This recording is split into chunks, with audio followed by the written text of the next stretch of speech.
Today, I'm gonna do a little bit of reading out of this cool book, The Dictionary of Superstitions by David Pickering. I don't know what Cassell means. I'm assuming that's like a company or something. This is the dictionary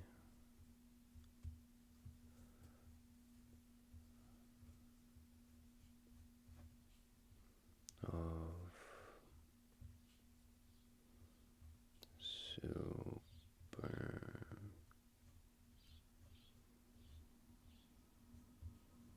superstitions. I think it's a pretty cool book. I haven't read through much of it, but I understand what it is. And if you don't understand what it is, then you're about to, let me just, there we go. This is the preface, or the preface, however you like to say it. I've heard it both ways.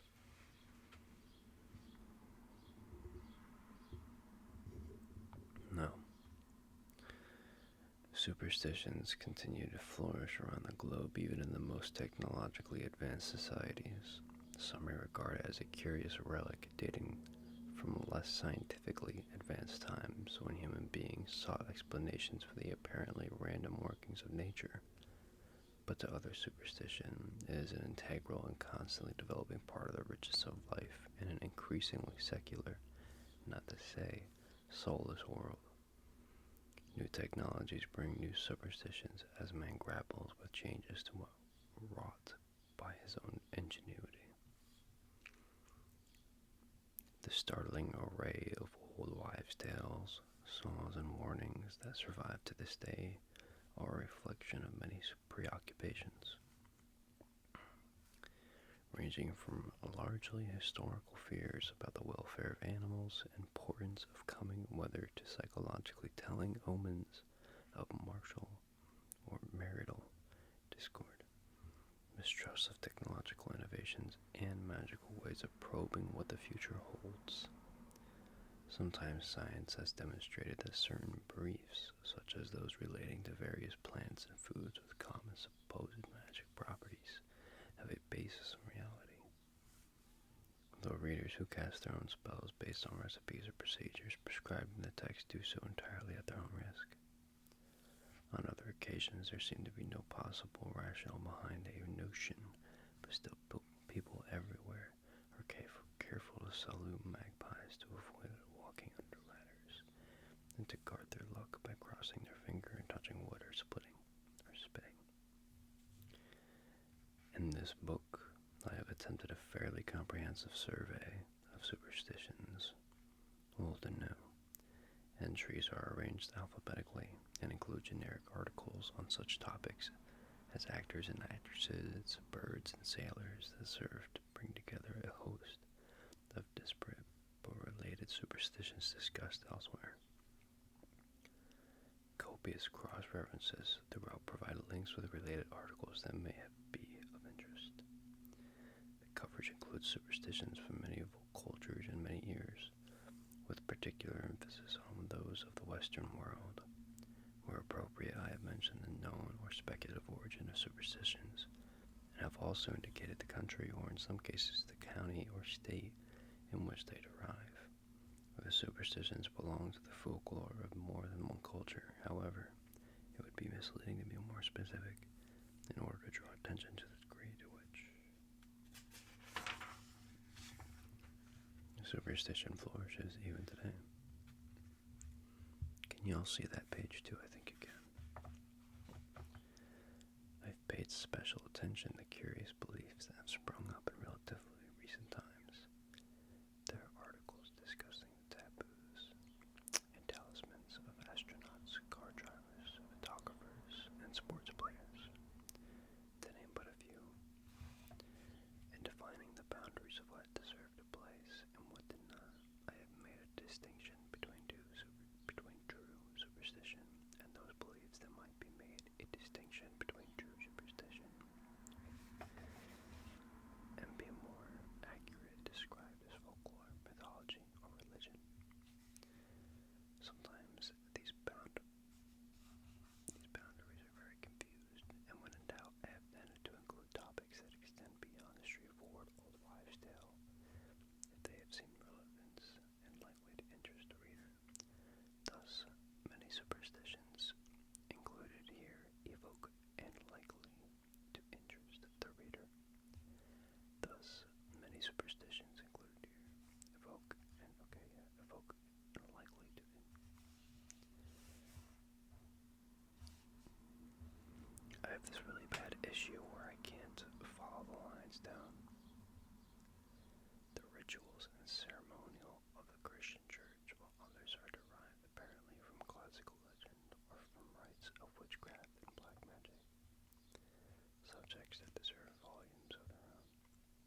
always been like that since like kindergarten. I can't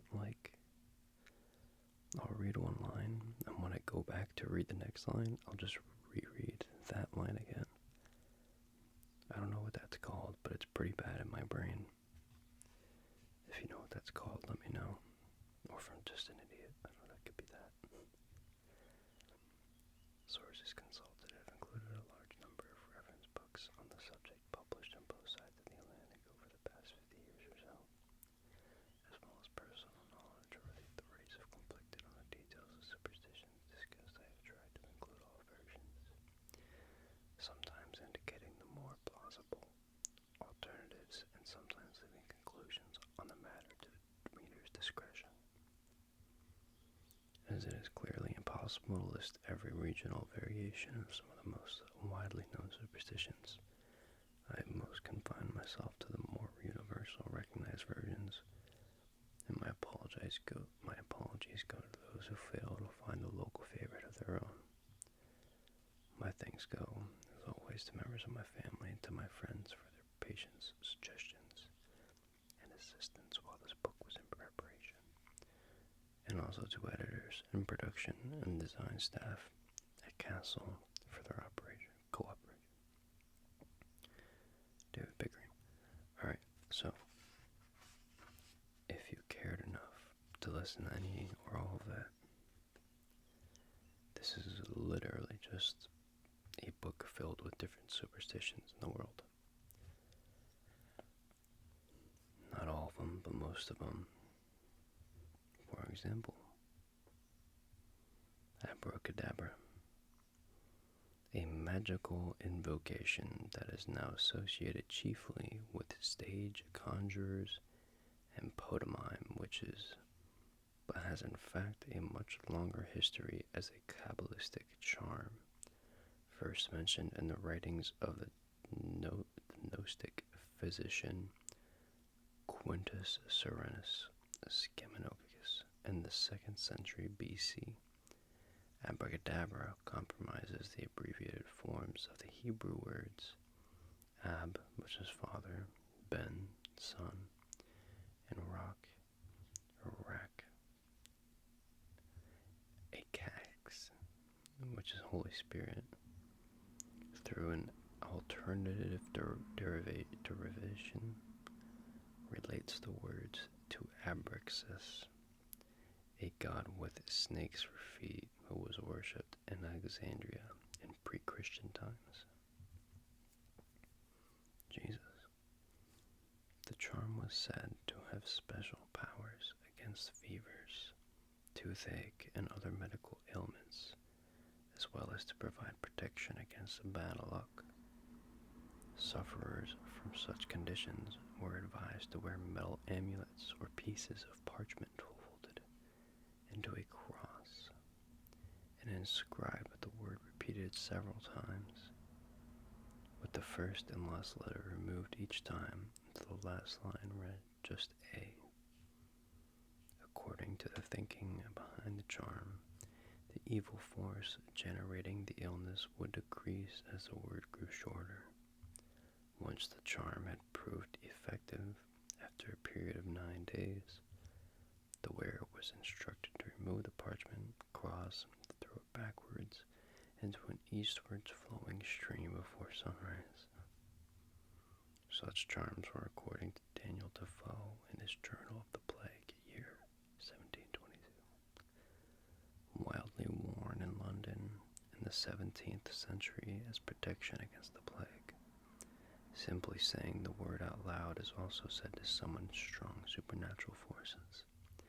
Hence its use by contemporary stage performers and entertainers throughout the West. That's interesting, I didn't know that.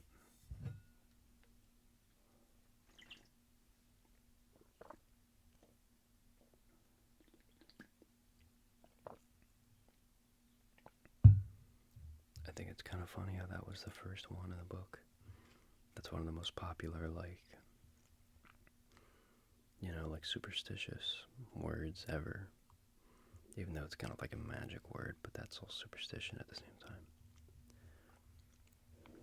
Anyways, we got accident. unintentional misfortune or other occurrence that has no apparent cause, but which the superstitious generally blame upon sinister forces. Echoing the Christian doctrine of the omnipresent God, popular folklore has often attributed accidents to some hidden influence or else to the working of bad luck, blaming such everyday mishaps as sick animals and broken pots on lay linens, invisible paths that cross the land and possess strange powers, devils and their agents, such natural phenomena as the phase of the moon or the flowing of a certain plant, or just the fates in general. In the East Midlands of England, for instance, accidents are said to be the most likely when the bean plants are in flower. According to some interpretations, outwardly innocent happenings around the home may threaten dire consequences. Thus, a picture that falls off the wall for no obvious reason, or a window blind that comes down without warning, are omens of death that should not be lightly ignored. Even picking up things that have been accidentally dropped on the floor is risky. Much better to get someone else to pick them up and then to withhold any word of thanks. Then both parties not only avoid ill luck, but may also get a pleasant surprise. Specific examples of accidents that are somewhat perversely good omens included the Japanese belief that if a patient's medicine is accidentally spilled,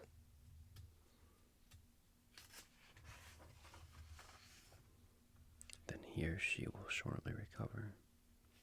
See also breakages, cutlery, mirror, and salt. Acorn. This is interesting. I didn't know that acorns were superstitious. The fruit of the oak, which has been associated with a variety of superstitious beliefs since time immemorial. The oak was venerated by the Druids in pre-Christian times and was similarly revered by many early civilizations, including ancient Rome. The goddess Diana was often depicted wearing a string of acorns. The Norse legend that Thor sheltered from a thunderstorm under an oak tree is led to the belief that having an acorn on a windowsill would prevent a house from being struck by lightning. Hence the popularity of window blind poles decorated as acorns. In Britain, the old tradition has it that if a woman carries an acorn on her person, it will delay the aging process and keep her forever young. A reference to the longevity of the oak tree itself. Young lovers, meanwhile, may place 2 acorns representing themselves on the object of their affection in a bowl of water in order to predict whether they will have a future or not. If the acorns drift towards each other, they are certain to marry. Back in the 17th century, a juice extracted from acorns was administered to habitual drunkards to cure them of their condition, or else to give them the strength to resist another bout of drinking. That was interesting, this whole thing about putting an acorn on your windowsill. Thor sheltered from a thunderstorm under an oak tree.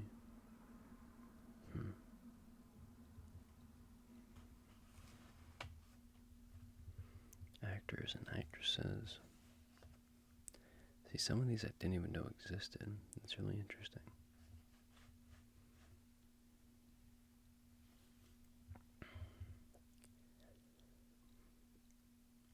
The theater is a larger body of time-honored superstitions than any other branch of the arts, and actors and actresses are renowned for their often obsessive preoccupation with protecting their luck. Many leading performers insist on following the same routine before each appearance and carry charms of various kinds, like amulets and talismans, probably. They may also refuse to change any detail of their costume if they have had success while wearing it. Zsa Gabor, for instance, though famous for her famous jewels and costumes, always wears a worthless child's ring for good luck. Whistling in a dressing room is regarded as particularly unwise, and the offender may well be asked to leave the room, turn around 3 times, and spit or swear before he or she can beg to be allowed back in. This taboo may well date from the days when changes in the scenery were signaled by whistles, rather than by tannoy. Similarly, wishing an actor good luck before going on stage is considered to invite disaster by tempting fate, hence the tradition of telling an actor to break a leg, presumably because worse mishaps than this are unlikely. Certain plays are said to be especially unlucky, usually because they incorporated supernatural scenes or references to witchcraft. Actors are almost universally reluctant to quote from or even name Shakespeare's tragedy, Macbeth, preferring to refer to it instead as the Scottish play, with its ghosts and witches and invocation of supernatural spirits. The play is notorious for the long list of serious, even fatal accidents that have befallen productions over the years. Incidents blamed on the tragedy had included the destruction by fire of the Theatre of Lisbon, where it was staged in 1964, and a spate of accidents and illnesses that plagued a production presented by the Royal Shakespeare Company in 1967. The play's unlucky reputation was hardly believed by the once misspreded practice of presenting it as a means of boosting receipts in otherwise unsuccessful repertory seasons. Similar fears surround the pantomimes Ali Baba and the 40 Thieves, Babes in the Woods, and Bluebeard, all of which will have undesirable reputations. The color green has particularly strong associations with ill fortune in the theater, and many performers refuse to wear it. A particular problem in the cause of works featuring Robin Hood and his Lincoln green. Casts have even been known to return scripts bound in this color. This mistrust may date back to the days when, by convention, a green carpet was laid down when a tragedy was to be performed, or else to the use of limelight, which cast a greenish glow over the stage intended to make actors dressed in green invisible to the audience. Other taboos connected with theater include prohibitions on the use of real flowers, drinks, and jewelry on stage, never allowing peacock feathers to enter a theater, or, in the USA, a picture of a peacock or ostrich, never setting candles in groups of 3, either in the dressing room or on the stage, never allowing performers to be presented with bouquets at the stage door before the play has begun. Or bouquets, I don't know why I said bouquets. Sometimes I forget words exist. Never wearing blue, yellow, which has the power to make performers forget their lines. Never dropping a comb or spilling a makeup box, which must never be tidied up. Never looking in another performer's mirror while he or she is putting on their makeup. Never putting one's shoe on a chair in the dressing room. Never hanging pictures in dressing rooms. Never using yellow for stage curtains. Never sitting a peephole to view the audience anywhere but in the middle of the curtain. Never allowing knitting in the wings, a a superstition associated with the magic of knots. Never opening a new show on a Friday. See days of the week. And never speaking the final line of the script before the first night. The presence of the cross-eyed person. See evil eye. The presence of the cross-eyed person backstage is considered ominous, and a black cat crossing the acting area similarly warns of ill luck. A good dress rehearsal is also widely considered a bad omen, probably for every good reason that it may probably promote a false sense of security. Picking up a thread of cotton from the dressing room floor and finding that it will go all the way around one's finger without breaking it is said to be good luck among performers, and a sign that a contract is in the offing. I don't know what that means, offing.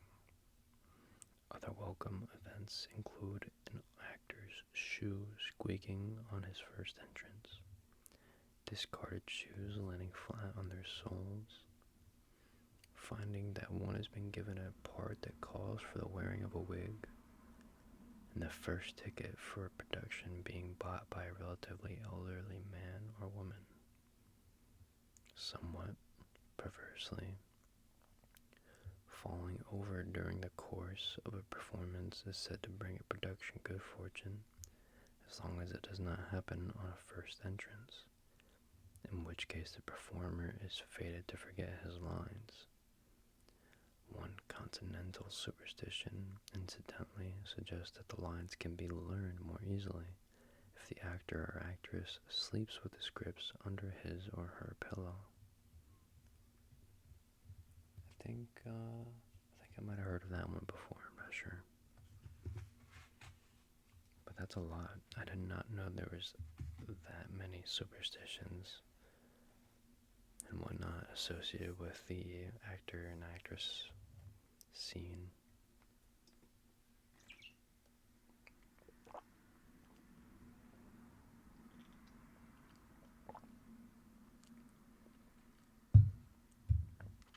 Although a lot of these are like more associated with like theater and like plays than like modern day movies. But I mean, I'm sure there are still different ways that they could be, put together. Let's see if we have time for adder. I'm not even certain what adder is. Adder, a poisonous snake maybe, which, as the only venomous reptile found in the British Isles, has attracted to itself a host of superstitious beliefs. Okay, so it is the poison snake. According to ancient British custom, simply coming across an adder is bad luck, unless the snake is killed immediately.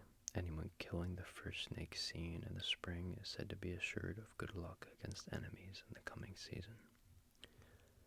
Another belief has it is if the adder cannot be killed before sunset unless beaten with an ash stick or else rendered helpless by murmuring a special charm.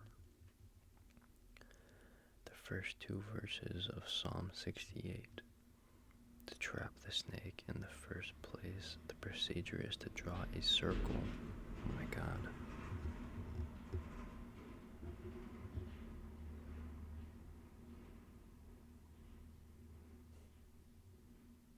Jesus Christ, could you be any louder on your way through the town?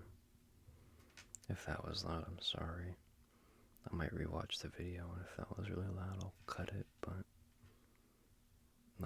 I don't know, I can't really edit the audio in these videos, so if it was, too loud, I'll literally just have to end the video, just chop off the last few minutes or whatever, but that's crazy. Anyways. By murmuring a special charm, the first two verses of Psalm 68. To trap the snake in the first place, the procedure is to draw a circle around the creature and then make the sign of the cross inside it. The presence of a live adder on the doorstep, moreover, is a sure omen of death in the household, while dreaming of adders is an indication. Where'd I go? Dreaming of adders is an indication that a person's enemies are plotting against them, according to one ancient Dorset superstition. Actual adder bites can be treated according to gypsy lore by killing the snake and rubbing its body against the site of the wound, or else by coating a bite with a paste of fried adder fat, a course of action described by Thomas Hardy in his novel, The Return of the Native. An alternative treatment suggested in the 17th century was to hold a live pigeon to the wound until it had absorbed all the poison, or else to slaughter a chicken or sheep and place the bitten part of the body against the still warm carcass, which turned black when the poison had been absorbed. Simpler cures included the application of an ointment comprising rosemary and betony mixed with water, or the drinking of goosegrass juice in wine. In Wales, the effects of an adder bite can be negated by leaping over water before the snake has disappeared. More beneficent is the use of a dried or cast-off adder skin, which wrapped around the affected part is allegedly to have the power to cure rheumatism, headaches, or pricks from thorns, and if hung above the hearth, will protect the whole household from fire and ensure good luck. Swallowing a potion containing powdered adder skin will remedy any problems with the spleen, or eaten as a soup with chicken will cure consumption. Other superstitions concerning adders include the erroneous but commonly held belief that they swallow their young when frightened, and the incorrect assumption that they are deaf because they lack visible ears. They detect sound through vibrations through the tongue. Oh, there's two more things solely dealing with the adder. This is a small one. Let's read this quick. About afterbirth. The placenta expelled after childbirth, which is held to have a certain magic properties. One of the best known traditions relating to the afterbirth comes the number of lumps in the placenta and the number of pops that are made as it burns. Other reveals how many children a woman is going to have. Another old belief links the time placenta takes to burn to the newly delivered baby life expectancy. Though it should be noted that some authorities insist that burning the placenta is unlucky and advise that it should be buried instead. That's weird. I've heard a lot of weird things that people do with placentas that are gross and strange and should not be done, such as taking the placenta and grinding it up and making burgers with it and then having people eat it. I've heard of that. I don't really know why. Well, I guess I know why, but the placenta is basically just a big meat pile of nutrients, because that's kind of just like what the baby was eating. That's so people take that and they make food out of it because it has so many nutrients in it. But there are other less gross ways to get your nutrients in, I promise. Yeah, it's gross stuff, but I think that's we're gonna wrap it up with that, I guess. Sorry about